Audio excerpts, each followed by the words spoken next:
So, what is borderline personality disorder, BPD? It's also known as emotionally unstable personality disorder. As a personality disorder, it manifests in behavioral patterns rather than neurological differences. Doesn't mean that there aren't physical aspects to it. There's just limited research on it. Studies have shown a high comorbidity rate between BPD and IBS and fibromyalgia.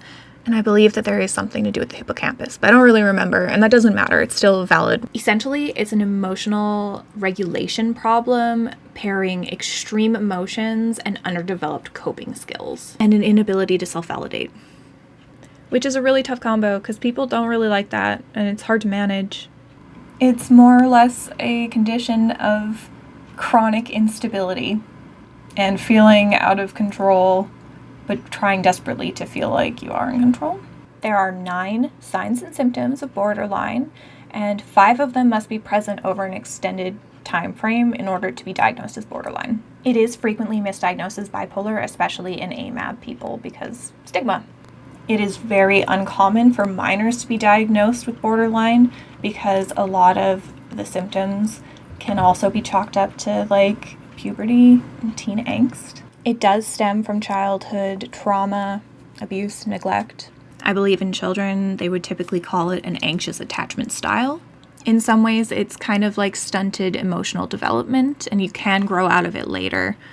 So, the symptoms are intense fear of abandonment, whether it's real or imagined. Oftentimes, we'll go to great lengths to avoid being abandoned. Unstable interpersonal relationships. We burn hot and fast. Disturbed or distorted sense of identity. Who are we? We don't know. We don't know. Impulsive and reckless behavior. Self-destructive tendencies.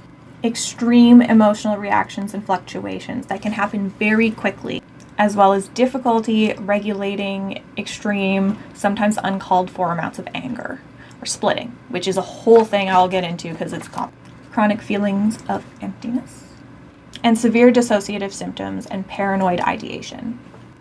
So yeah, personally, the simplest way to understand it is a disorder of extremes.